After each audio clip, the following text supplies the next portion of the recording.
and welcome to 10 for 10.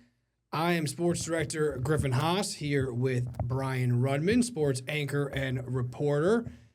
Brian back with us after a week with Thomas Valentine. We're going to do it a little bit differently, and we're going to start local this time, and we'll start with the college basketball teams, and we're going to just full disclosure here. I was looking for that word. There you go. I'm looking for that word because it's 12:18 in the morning right now. It is on late. Friday. Thursday has become Friday. We waited to do this until after these teams that played on Thursday wrapped up so we could actually talk about some of these games. And I'm glad that we did, even though it is 12:18 in the morning, because we'll start with the UAlbany men's basketball team, and what a win for them. Yeah. They're already down 5 players that we've talked about a lot over the last couple of weeks. 5 players that have made at least one start for them at some point this year. They've been able to kind of grind out some wins. They beat Binghamton last week. They lost to UMass Lowell, but the week before that, they grinded one out against Bryant. Had a close loss to UMBC. Kind of just been grinding through this period without, their full team. They went into NJIT tonight, who was 10-2 entering the night, first place in the America East. They're down by 10 at the half. It looks like, okay, it's going to be tough.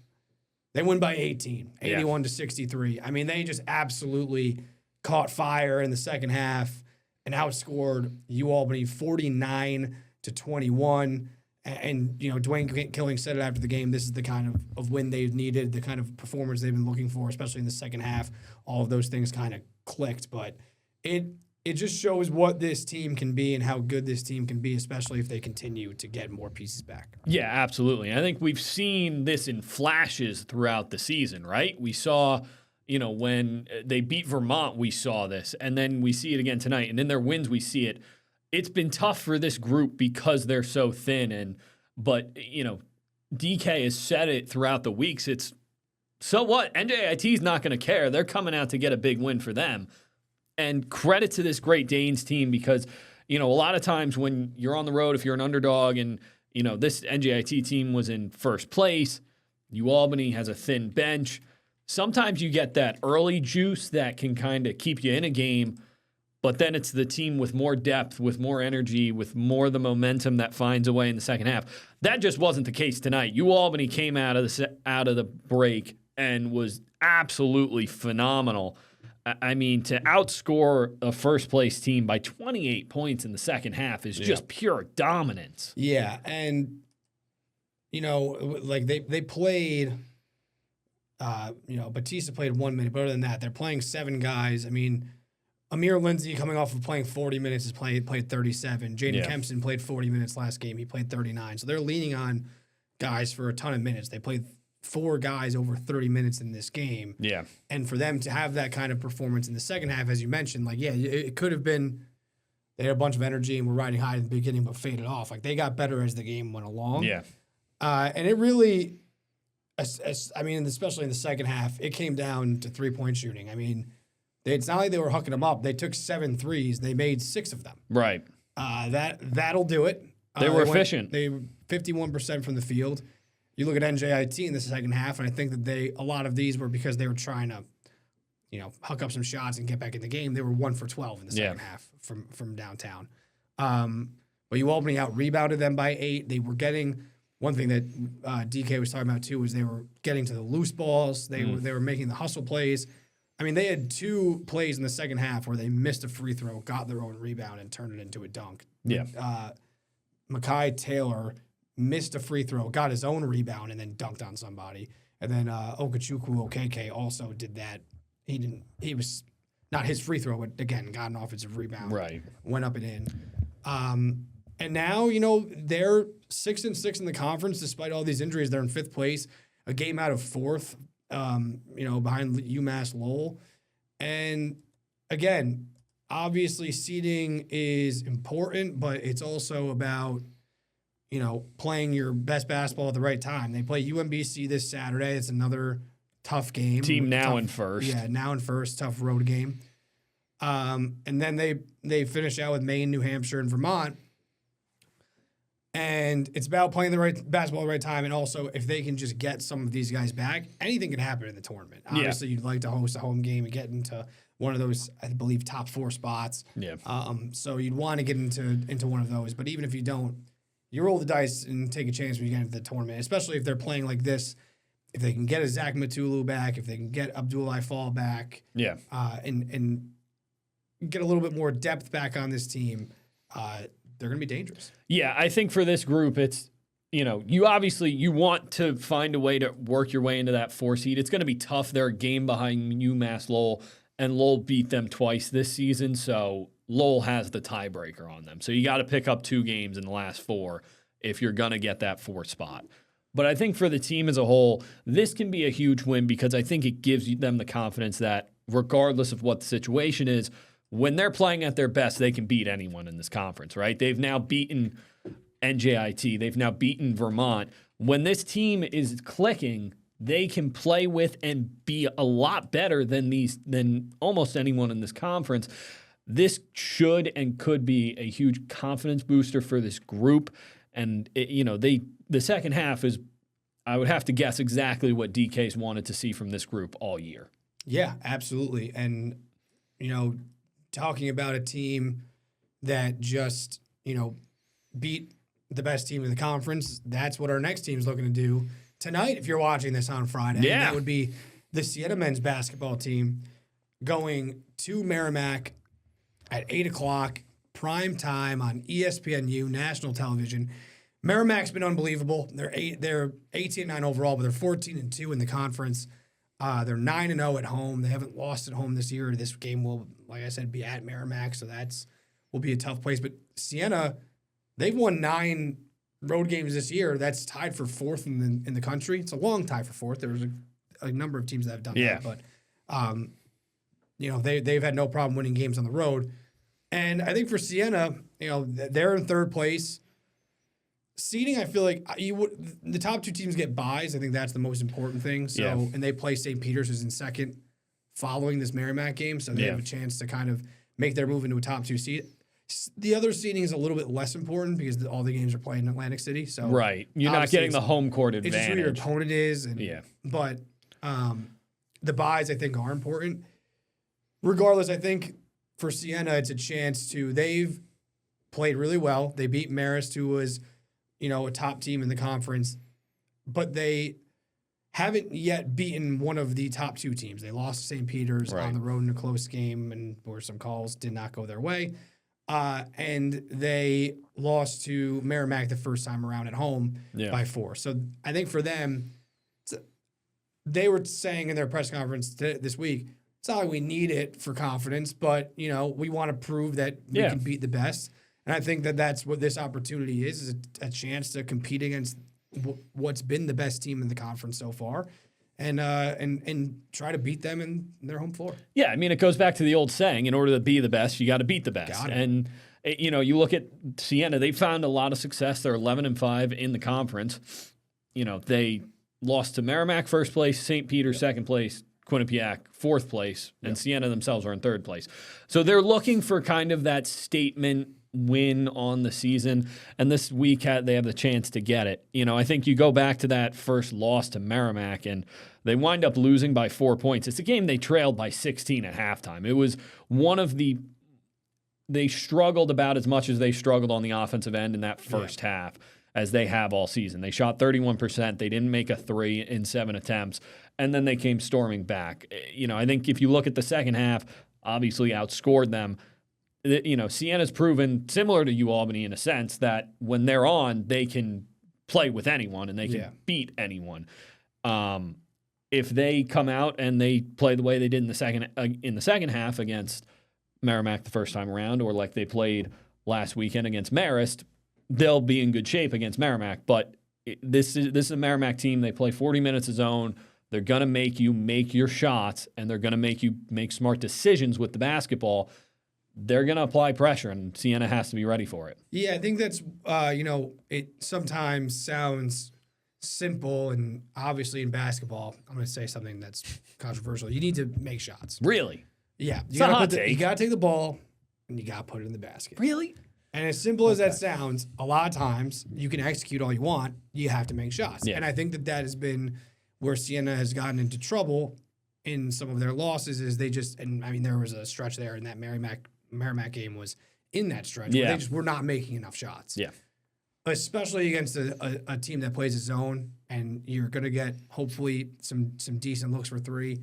You have to make them. Then you're going to have to, their success kind of goes with how well they shoot the basketball, which sounds simple, but sometimes it is simple. Right. Sometimes sports are that simple. In baseball, you hit the ball. In basketball, you put it in the hoop. Yeah, sometimes you just got to make shots. So that, I think, will be as important as anything for them. And because I know that Jerry feels this way, Jerry McNamara, their head coach, feels that like he never has to question his team's effort. And they have dogs on their team. They're going to go, they're going to play really hard. They're going to give it everything they have. They prepare as well as they can. They've got a very close team from everything that, you could see it, but also they talk about it frequently, how close their team is. So, like, they're together. They're going to play hard. They're going to give it all they have. They're prepared. It's just, can you make enough shots to beat this Merrimack team? And when they play their best, there's no doubt they can beat anyone. Now it's just about doing it. At some point, you can talk about it all you want. You got to go do it. Yeah, absolutely. And then with St. Peter's coming up on Sunday, who they just lost to in a game that I feel like they think that they probably should have won. Close game with some calls that happened. So that's another chance for them to get back at them, and then they close out with Fairfield and Ryder. And, like, those are games that if you can even get one of these two and then can close out and take care of your business against a Fairfield and a Ryder, I think you feel pretty good about yourself. I think when you look at this stretch, this has been about as difficult as a stretch in terms of quality of opponents as anyone in the MAC's going to face. I mean, out of the top 5 teams, Siena's one of them, and they face the other 4 in their the same stretch of games. That really goes back to 5 because we were covering because it goes St. Peter's, Quinnipiac, Marist, Merrimack, St. Peter's again. Yeah. So 5 games in a row. 5 games in a row the other against top 5 teams. Yeah, so it's about, they've been tested. They've been battle tested. So far in that stretch, right, they're 1-2. If you look, you can split it 2-3. If you sweep the weekend, you're 3-2. You're right there. You've proven that you're in all of these games. You can beat any of these teams. And then you hopefully build some momentum in that last week before the tournament. Yeah, and, also want to give a shout out to Siena for, doing something really cool where their last game of the year at home against Ryder, they have a special section there. It's called the Dog Pound, their fan section, their student section. Well, a lot of students aren't going to be on campus because it's during break. So they're selling tickets to the Dog Pound, and every ticket sold, they're going to donate $5 in memory of Lisa Caparizzo, the late beloved wife of our Steve Caparizzo, to her adoption clinic, raising money to do what she loved, which was help pets and homeless pets and pets in need. So a really cool thing that they're doing. You have to get the tickets through a specific link. We have that link on our website, news10.com. So go check that out if you want to go to the game and support Lisa, support Cap. I know Cap is going to be at the game. I was talking to him today. So he'll be out talking to people and seeing people. So just wanted to give that a special shout out as well. And I'm sure we'll be plugging that, more as it approaches. But a really cool initiative that Siena's doing for our beloved Cap and Lisa. So just wanted to shout that out. We are going to talk about women's basketball coming up after the break.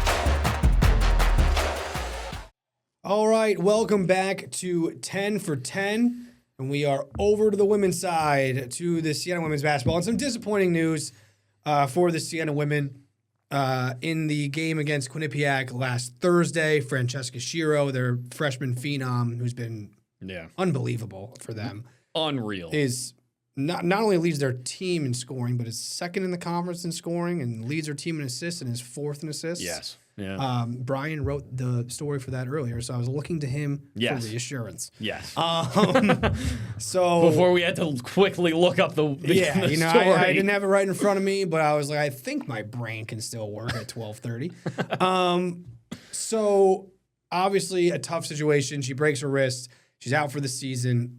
She's been so good, and I'm sure she'll be back and better than ever. She's an unbelievable player, but that's a tough. She was taking on a lot in just her freshman season, so a lot for the team to overcome, and she was still there supporting her teammates. They played their first game without her against Merrimack. They lost 79-60. Then they played again, what is tonight when we're recording this, against Iona.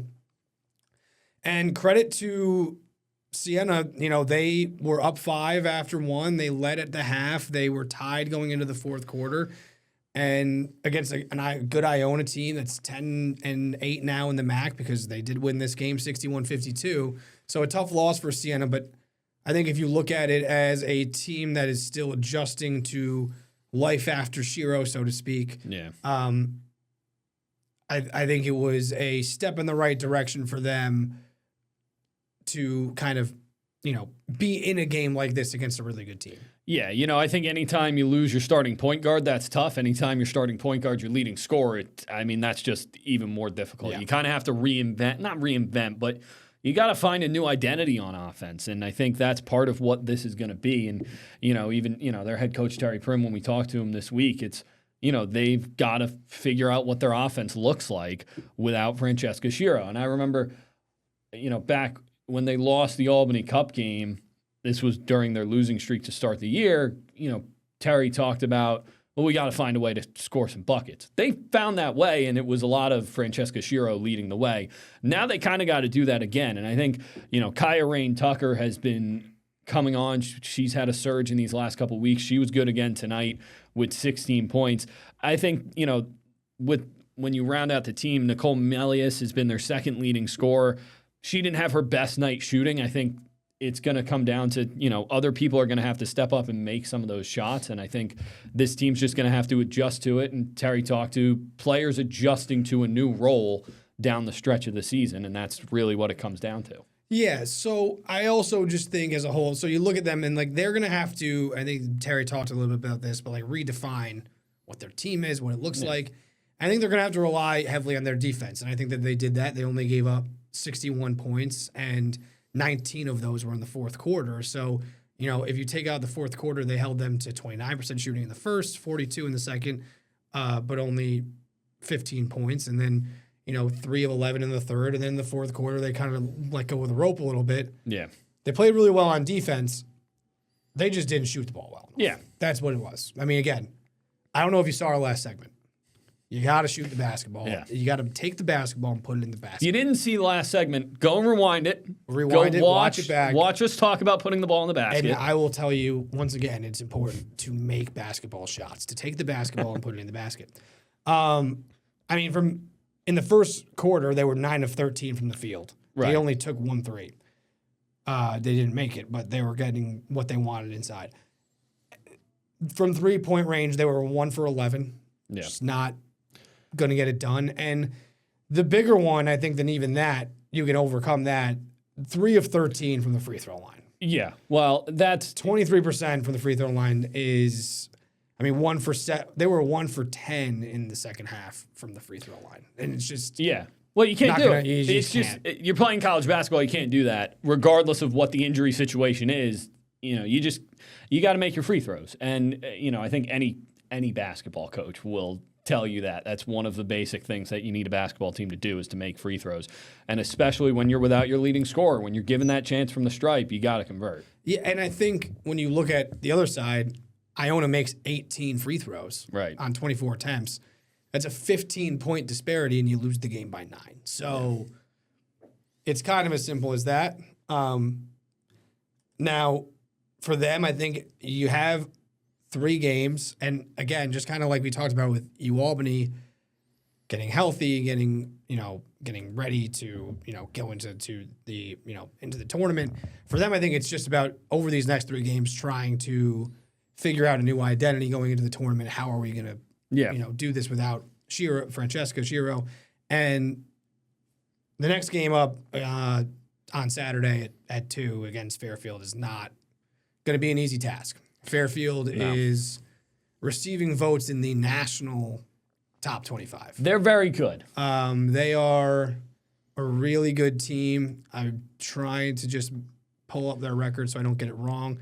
They're 23-4. Yeah. They're 17-1 in the conference, and they beat Siena the first time, 86-50. So they're really good. Yeah. So that is going to be one where you compete, and then the next 2 games maybe try to just kind of tweak some things going into the tournament. Yeah, I think you try to figure out what your offense is. I think if you're the Siena team, listen, you're going out there trying to win the game, but if you come out and it's just not there, I think it also provides an opportunity for you to try some different things without having to worry about, we definitely need a bucket in this spot, right? We're down 3 in the 4th. We got to find a way. Yep. It gives that, if you're down big in a game, it kind of gives them the opportunity to play a little bit more loose and kind of just figure out what you got and see what you can do. Mm-hmm. Try a couple of different things. Listen, you hope you can stay in it and find a way to fight and pull off the upset. But, if not, you kind of try to use this game as a learning lesson and a chance to try different things. Now let's go over to the UAlbany women's basketball team. And, they had probably their best big win of the year against Binghamton on Saturday. They beat them 52. They held them to 41 points, which is Colleen Mullen basketball if I've ever seen it. Great defense. That's what she likes to see. Not as much so, giving up 70 and losing 10 JIT tonight, 70-64. And again, it was a game that they had a 1-point lead going into the 4th quarter. You were at this game. And they just have not been able to string it together. I don't think any of their performances have been like one where you could be like, oh, that was just not a great performance. They've been close games. They've been in a lot of games. Yeah. But they find themselves at 3-10 in the conference because they haven't won back-to-back games in conference play yet and haven't been able to string together enough late-game execution moments where in back-to-back games they kind of execute in those pivotal moments. Yeah, and I think, you talk about, that win against Binghamton being Colleen Mullen basketball at its best. What she wants. That's what this team is, and you listen to her talk. This team isn't at the point offensively where you can get into these games like they had tonight with NJIT where you have to trade bucket for bucket. You got to go shot for shot with them. They need to play really good defense because you look, even in that Binghamton game, they only made, I want to get the number right because the offense wasn't quite there as much in the second half. They had a great first half offensively, and then the second half was a lot more just from the line. They were making a lot of free throws. They made 2 field goals in the second half of that Binghamton win. Found a way to hold on because they made 15 free throws. Yeah. So this offense has shown points where it can be really good, like in the first half against Binghamton when they shot 50% in the first quarter, 60% in the second quarter. But then there are also times when it gets a little stagnant. Tonight, Amaya Stewart was unbelievable. Talk about another freshman phenom. She had 25 points. She was unstoppable in the paint. But you get to the 4th quarter, NJIT adjusts, they start double teaming, and the flow of the offense wasn't quite there. And NJIT is a really good offensive team. They had 4 players get into double figures tonight. And when you get into those high-scoring games, this Great Dane basketball team has struggled at times. They've been close. They've been in all these games. I think that's the one thing you take away is that this team has shown the ability to stay with every team in the conference and has shown the ability to beat some of the top teams in the conference. Just some of these close games have slipped through the cracks. Yeah, and talking about the defense, the number has always been 60 for, like, Colleen's always talked about. Yeah. Not just this year, always has talked about keeping their teams under 60. And when they do that, they tend to have more success than when they don't. And when they were on their, 4-game losing streak or 5-game losing streak earlier, that was a problem. And now, again, you give up 70. If you say, hey, Colleen, you're going to give up 70 points, she's not going to feel good about hurt their chances. So that's not what they want to do. But I mean, at the same time, again, these college basketball seasons are marathons, and obviously time is running out a little bit. They have 3 games before the conference tournament. But at the same time, again, if you can hone in on the defensive side and work out just a couple of things on the offensive side to be able to execute late in games and be able, this team's very young, and just get them a little bit more experience, hope maybe get a couple wins under their belt going into the tournament. Anything is possible. Anything is possible in these college basketball tournaments. Yeah. So, so their next game will be UMBC at home on Saturday at 4:00. So that does it for college basketball. We're gonna wrap up. Basketball with NBA next. Before we'll be back in college with some lacrosse, but NBA next.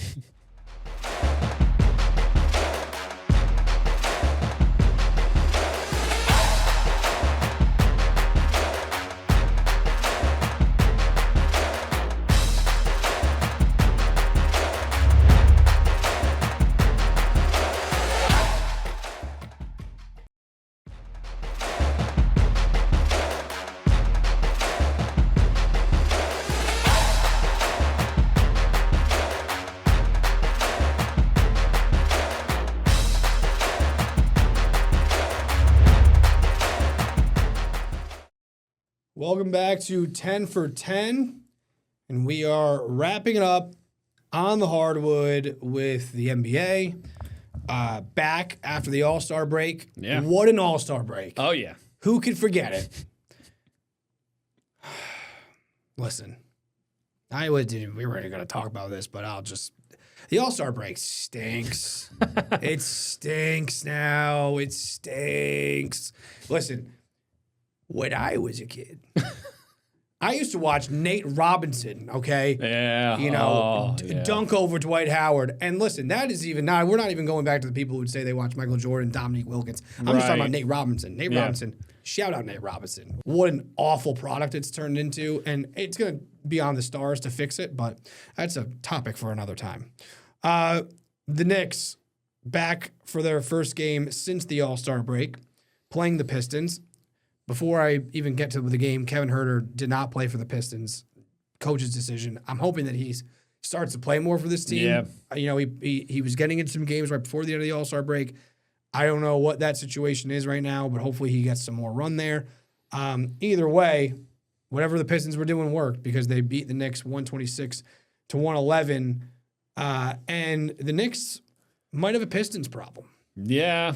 The Knicks might now been swept by the Pistons. Now, the Knicks did beat the Pistons last year in a series, so there's that. But this year, new year, has been a new year and new problems for the New York Knicks because it has not been fun against Detroit. I mean, Cade Cunningham was unbelievable. 42 points, 13 assists, 14 points, unbelievable. 14 points, unbelievable. The best 14 points you've ever seen. 42 points, 13 assists. He was just, I mean, when you think about it, just think about the numbers there. Even if it's just every basket is 2 points on 13 assists, and then you add it to 42 points when you talk about points accounted for, it's a lot. Yeah. The Knicks scored 111 points. Jalen Brunson, he kind of kicked in late. They scored enough. The problem with this team right now is the defense, and Karl Anthony Towns not playing it. I feel like this is it's a merry-go-round. We get back to this point because where then they play games against teams that don't matter, and they beat them by 1,000,000. They play the Nets and beat them by 78. I feel like we were here a month ago with you complaining about Cat. And then all of a sudden it's like, oh, wait, no, the Knicks are great. It's like, well, yeah. I mean, they beat the Nets by 406. But now you're playing a team against the Pistons who, are very good. And I don't know if it's an effort or if he just can't. His rotations are slow. He scored 21 points and 11 boards. If you look at his box score, you're like, oh, you're a pretty good game. Defensively, Jalen Brunson's not the best defender either. When you have a point guard who's not a great defender and their center's not a great defender, it's not always the best combo. So it's the regular season. One game doesn't mean that much. It's the only game we can really talk about because it's one game back from the All-Star break. It wasn't encouraging. I didn't have fun. No. Doesn't sound like you did. No, I didn't. But then again, I'll be honest. It very rarely sounds like you have fun when you watch Karl Anthony Towns. Occasionally, I've had fun moments with Karl Anthony Towns. Playoffs last year, he was fine. Some regular season games where he does score like 35 and then he scores 8 the next. Listen, I love-hate relationship with Karl Anthony Towns. It's been leaning one way recently, but I think like back to the Pistons problem, and we talked about this a little bit with Tommy before we came in here. Who? I'm just kidding. Shout out Tommy. It does become like an issue for the playoffs. This is a Pistons teams. In order to get through the East, you're going to have to beat them. And the defense becomes an issue in the playoffs when everyone needs to be playing. Yeah, defense. and they've played them 3 times in the last 2 months. Or they've played him January 5th, February 6th, and then February 19th. And they've lost 121 to 90, 118 to 80, 126 to 111. None of those games, if you're listening to those numbers, have been close. This game was close early. They're down 10 at the half, and they just never really fought back. So, again, it's regular season. Maybe they get into the playoffs, and it's a different story. It's discouraging when you play like that against a team that you're probably going to have to see at some point in the playoffs, and it's just been a pattern for them. You flip it over to the Celtics, and nice win for the Celtics. Yeah, nice win on the road. They win by 11, and they were outscored by 18 in the fourth quarter. So I guess they kind of put it in cruise control. Yeah, put it in cruise control a little bit there. So yeah, I mean Jaylen Brown 23. Wow, Jaylen Brown 23 points. It's full disclosure. When we started taping this game was not done yet, so I hadn't seen the final box score. He had 23 points, 15 rebounds, and 13 assists. Yeah. That is quite a night. Yeah. That's quite a triple-double. He's been unbelievable this year. Without Jason Tatum, for this team to be 36 and 19, Jaylen Brown has been everything for this Pritchard team. game, 26 points off the bench. Yeah, Shout out. there you go. No Steph Curry for the Warriors tonight. Kristaps Porzingis made his Warriors debut against the Celtics, his former team. Old friend. One of the great Knicks, even though he won the championship with the Celtics. Scored 12 points, 17 minutes for them. Draymond Green, shout out Draymond Green, 0 points, 0 for 7. Shout out. 2 rebounds, 3 assists. Not the best night for Draymond Green. He was a minus 28 on the floor. So shout out Draymond Green. So, but I mean, the Celtics, listen, they're now in second place in the East. They've moved past the Knicks by, I think, a game and a half. Yeah. And for them to be, like you said, for them to be this good without Jason Tatum is remarkable. And it seems like him coming back, whether we'll see in what kind of capacity, but the possibility that he could even come back is, I mean, crazy. So yeah, I mean, we talked about it at the trade deadline. If he comes back, all of a sudden, then this team has a real shot. Yeah, I mean, that's all of a sudden they are. I don't know if you'd almost be the favorites in the East, whether it be them or the Pistons. I think the Knicks, I mean, you have to prove that they can beat the Pistons, and the Knicks have played well against the Celtics, but it should, again, it's regular season basketball, so you got to take it with a grain of salt. But it's a good win. It's what we got. But they look good, and they're 36 and 19 without Jason Tatum, and that's a heck of a job by the players and also by Missoula to have them at this point. So we're going to take a quick break. When we come back, we are going back into the landscape of college sports, lacrosse.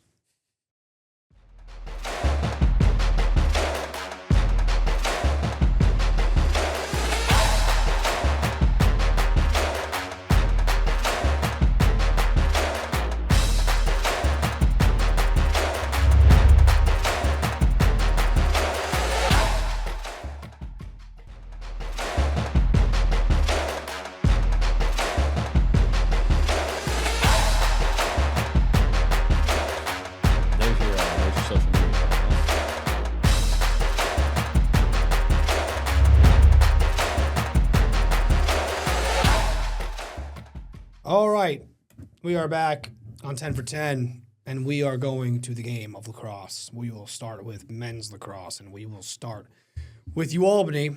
I think this first game more so than the second, but I don't know if you could be more of an encouraging 0-2. Obviously, the record is a little bit It's not where you want it to be, deceiving. but it's a little bit deceiving. They played Cornell, who they were the defending champions last year. They knocked out UAlbany. They beat them to end their season. They went on to win the national championship, and they're ranked 4th this year going into the season. And it was tied at 10 with under a minute to go, and Cornell scores with 37 seconds. And not only that, UAlbany made a stop with a minute to go and turned the ball over at midfield with less than a minute. They had the opportunity to hold it and get a shot off, and they fall in that game. So, again, a game that you look at and say, okay, well, things go break a little differently. We can beat the 4th best team in the country. Yeah. Then they play Penn, and now Penn's not ranked, but they only lost to Georgetown, who's ranked 5th by 3. And Penn, Ivy League school, a historically good program, they lose 15-10. That game was a little bit less encouraging. UAlbany was ranked 20th in the country, so they would be the favorite there. It is an upset for Penn to win at UAlbany. But it's early in the season, and I just think that when you're looking at this team, they had Silas Richmond, their best player, didn't score in the first game. They lose to Cornell by 1. He scores 4 goals in the second game. They still lose, but they're figuring that out a little bit. Yeah. I think the America East is, I don't want to say like it's a lock for them. There's some other good teams, but I very much like their chances there. The question now becomes how much of a player are they on a national scale? They've been that before with, when they had the Thompson brothers or, even after then. They've been national players before. Can they be that again? Not the best start record-wise, but they're a great team. It's just we'll see what they're able to do. Yeah, and I mean, listen, there are still plenty of quality wins left on the schedule. Drexel receiving votes last week. They're going to them on Saturday. UMass, a good team. They're going to go to Georgetown, so you got a chance to get a top 5 win. Yeah. I mean, listen, I was at that Cornell game. They went toe-to-toe with them. Yeah. I think face-offs, they haven't done well with face-offs so far. I think that's the one area where you want to see them control the ball a little bit more. Mm-hmm. But offensively, it's one of those things. Yeah, Silas Richmond didn't score at all against Cornell. They lose by 1. Ryan Doherty and Jackson Palem were unreal, both of them with 5-point games. So there are options. If there's a team like Cornell that comes along that just decides to take away Silas Richmond, there are other options who can score for this team. I don't know if anyone in the America East can take away Silas Richmond, even if they tried, because he was just tearing it up last year. And I think you're right. I think UAlbany is the favorite to win the America East, and now this is a team where they have veteran guys. They have a lot of returners from last year. Can they make a run on a national stage? They're 0-2, but there are still plenty of good opportunities to get good quality wins and put themselves into that top-tier mix. So the UAlbany men, just wrapping them up real quick, they play Saturday against Drexel at noon, looking for their first win. And speaking of first win, Siena men's lacrosse team, awesome to see them get their first win at home, their first home game since the passing of Liam Gleason.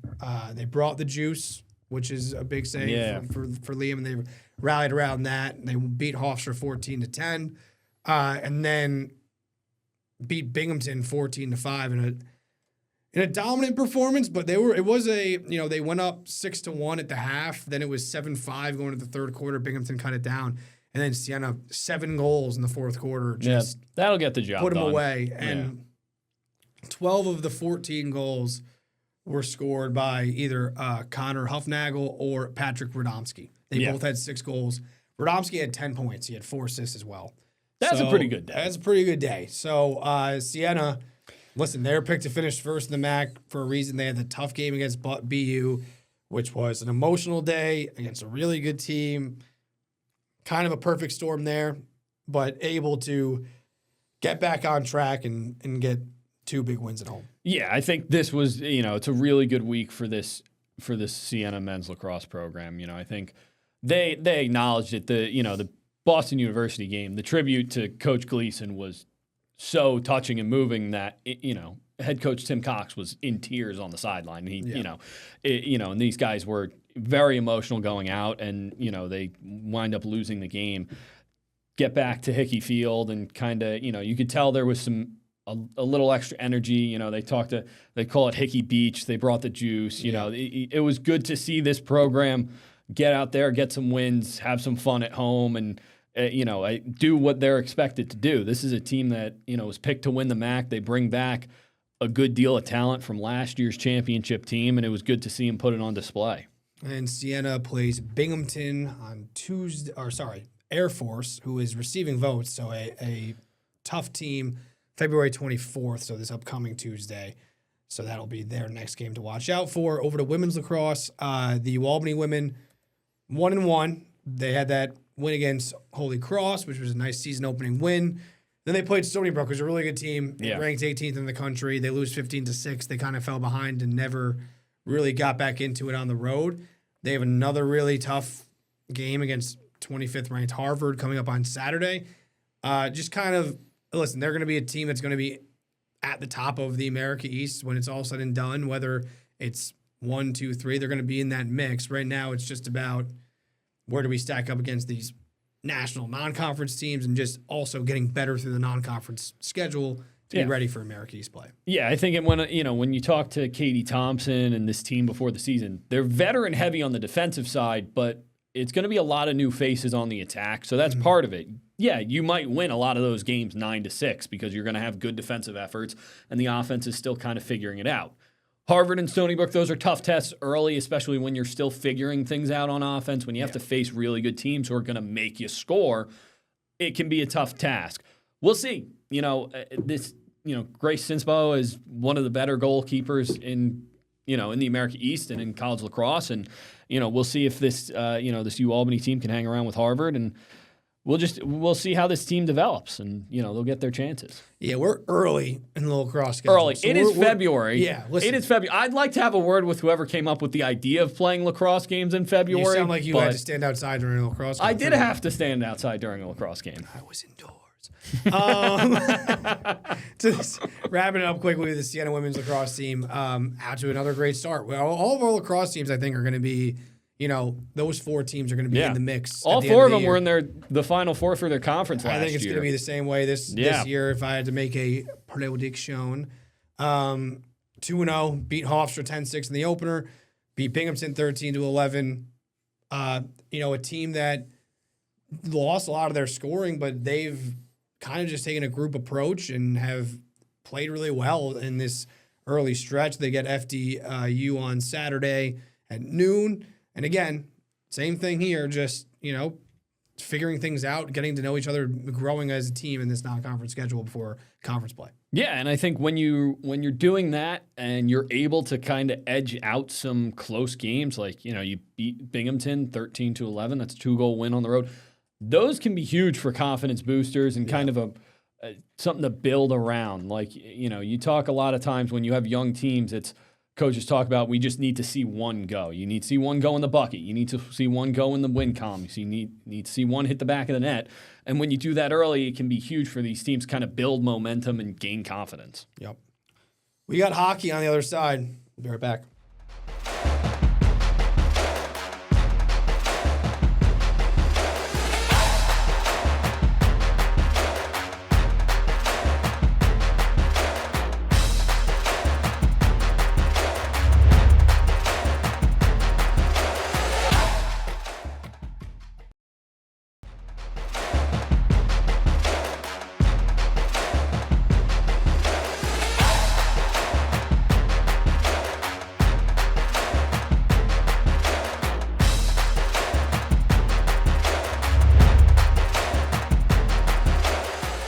Playoff hockey. That's what we have on the women's side in the ECAC. We've got Union and RPI starting playoffs. And listen, we're looking to pull upsets here. That's what it's all about. For Union, we'll start there. 10-20-3 this season. They're 3-18-1 in conference. So they're the 2 bottom teams in the ECAC. So this would be, they'd be pulling upsets. They're playing Clarkson, who's ranked 12th in the country in a winner-go-home game on the road. They're 0-10-1 on the road this season, so they'd be doing something they haven't done yet, which is, take one on the road.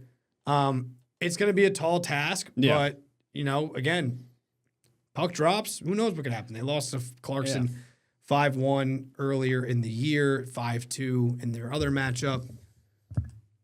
We'll see what happens. It's a tough matchup, but the old saying is it's hard to beat a team 3 times. So it is. We'll see if they can make that true. Also, just to shout out Monia Wagner on Team Switzerland, bronze medal. Shout out. In the Olympics. That's awesome. She's a Union goaltender, by the way. That's why this ties in. There you go.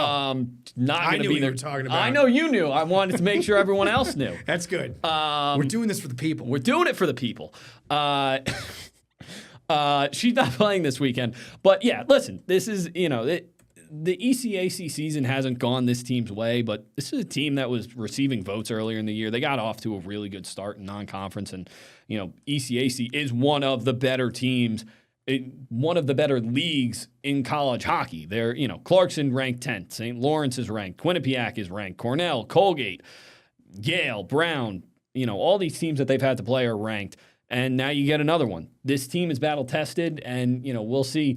They talk a lot about being effective in the defensive zone. If they can do that, they'll be in this game, and we'll see. And then over to RPI, they're playing Colgate on the road. RPI, they're 7-27, 4-18 in conference. They've won 5 away games, 2 at home. So they're actually better on the road this season record-wise. Yeah. And the last time they played Colgate was just earlier this month, February 7th. Yeah, 2 weeks ago. At Colgate, and they lost 2-1 in overtime. So they could be right in this game.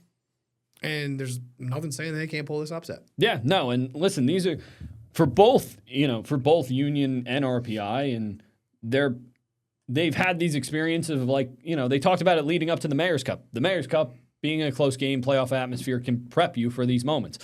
This is a team that's taken Colgate to overtime on the road. They've proven that they can skate with this team.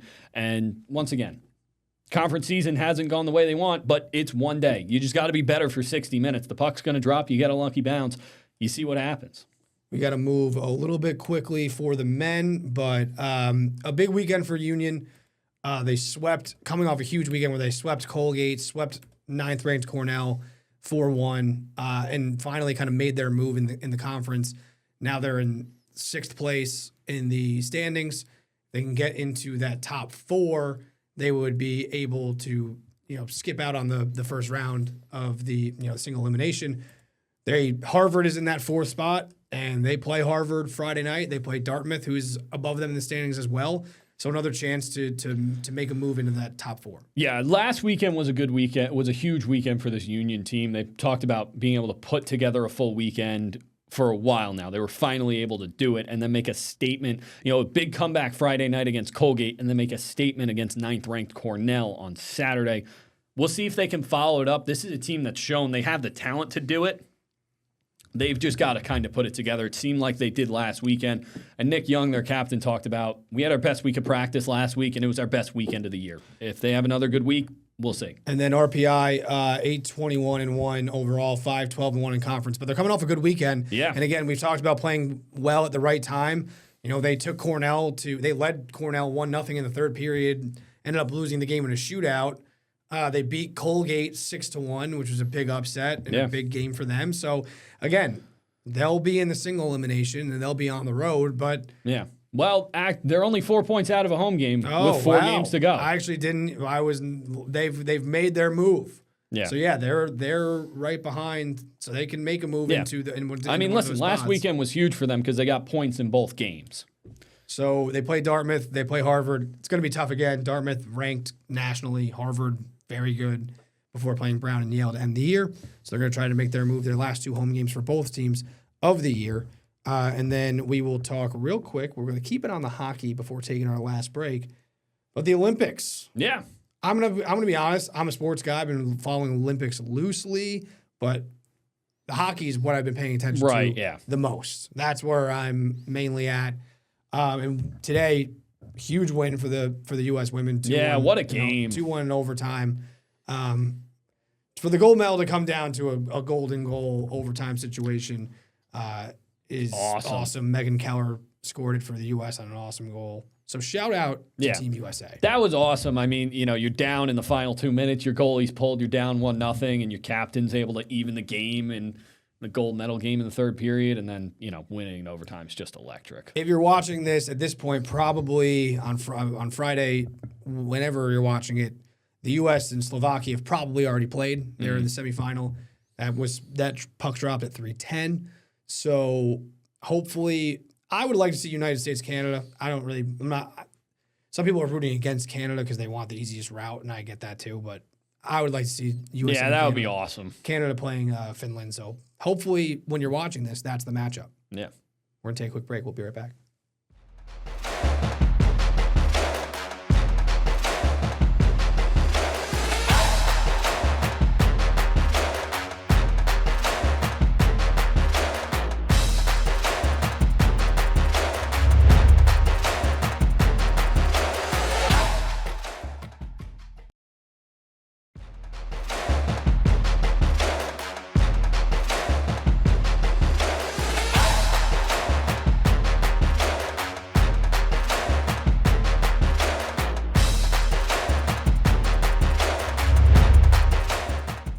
Welcome back to 10 for 10, and we are wrapping up with a segment that could be called Griffin's Gripe. That would be a good. Maybe we should start. We should start working every in week. segments. Yeah, Griffin's Gripe. I have so many gripes. I'm just actually everywhere. Every week. Listen, I'm gonna be honest. Behind the curtain a little bit, which is the show. Which is Juliana Bruno's show on WTEN Plus. Behind the curtain, check that out. She's covering the local theater scene. I shot one of the stories. There you go. She's doing a fantastic Way to job. get involved, So Chris. watch Behind the Curtain. And watch Behind the Curtain. What a plug. What a plug. Anyway, a peek behind our curtain. Now that football's done, Yeah. a little bit lighter on the subjects. We're not into baseball season yet. Yeah. We have the local stuff, but national sports, until we kind of get into maybe March Madness, Yeah. it's taking a little bit of a dip. So we could use segment ideas. Griffin's Gripe, not a bad There you one. go. I'm writing it down. Me and Tommy are still going to do our argument series too, I think. 10 arguments with Tommy. Oh boy. Yeah, that might be, we might have to edit that episode. Heavily edited. Heavily edited. No, so I got a gripe, and it's so that they do these polls. I think Jason Stark with The Athletic came up with a poll. And I don't even have this in front of me. I'm just going to do this off the dome here. And basically, there was a bunch of you could vote for most improved this, least improved that. The Mets had a couple of people on the most overpaid or most worst signings or whatever. Just I think because it was voted on by executives around baseball. Right. I think most times a lot of these people haven't spent money, so Yeah. they're gonna have gripes with the teams that did. Say, this guy overpaid the guy I wanted. Regardless, Yeah. the Mets were voted as the most improved team in the National League. Okay. Not unanimously, but Right. they got the most votes. Certainly I could think be in it's the mix. fair. I think it's fair. I think no matter what you think of the offseason for the Mets, I think you can at least say they're as good. I think they're a lot better, but I mean they're just built differently. They have they have an ace at the front of the rotation. Lineup's different, less power but more contact and it's deeper. Steve Phillips, former GM of the New York Mets, he had the audacity to say on MLB Network that he has the Mets as the third least improved team in baseball. And I would like to simply ask, how? How is that possible? Because you know what? There are a lot of teams in Major League Baseball that should be criticized for doing absolutely nothing this offseason and have sat on their hands and have either stayed the same or gotten worse. Yeah. The New York Mets have made a lot of significant moves, whether it be Freddie Peralta, whether it be bringing in Bo Bichette. I know you lose Pete and bring Brandon MLB. You bring in Semien, who's a great defender. You bring in Luis Robert. No offense to the Cleveland Guardians, Casey Kantz, who loves the Cleveland Guardians. Shout out Casey. Are they one of the bottom three then? Because they've done nothing. Yeah. And there are a lot of teams. What have the Kansas City Royals done to improve? What have the Rangers done outside of, making... I don't think it's a stretch to say the Mets are the most improved team in their division. What have the Rockies done that makes them so improved? What have the White Sox done? Yeah. I mean, they've actually made some moves, which is more than they usually make. I'd say, what have the Yankees done? They're the same. Absolutely. You could say that, okay, they're the same, and that was good for 90 wins. To say the Mets are the third least improved team is one of the most asinine takes I've ever heard in my entire life. And you know what, Steve Phillips? I'm just a sports director here. We saw how you build the Mets in 2002. And you know what? If you think that they're poorly built, I'm okay with that. Fair enough. His other criticism that I had was he was saying that Luis Robert just got traded to the Mets. Right. They noticed that something in his lower half has been leading to some of his injuries with Chicago. They want to strengthen his lower half. Okay. He's one of 4 guys that they're easing in. Alvarez, who had a lot of injuries last year, he's a catcher. Yep. Jorge Polanco and Brett Beatty, who hurt his hamstring. He was like, Steve Phillips is like, these guys have to be ready. They got to be ready to go. He said about Jorge Polanco, I need Jorge Polanco in mid-season form. It's February. They don't play a game for another month. I don't care what Jorge Polanco, by the way, is still doing workouts. He looks great. He's working on first base. They're probably focused on doing that. He's just not going to play in games. As long as he's hitting in the lineup on March 26th with some ramp up, I don't care what he's doing on February 20th. Yeah. And Luis Robert, he's like, why is he just figuring this out now? You had the whole offseason for that. I don't know. Maybe because the Mets doctors just looked at him for the first time? I don't know. I mean, listen, you ran a baseball team. I would think that you'd know that. I'm just a guy here. And that has been the conclusion of the initial Griffin's Gripes and 10 for 10. So thank you for going 10 for 10 with us. Have a great weekend.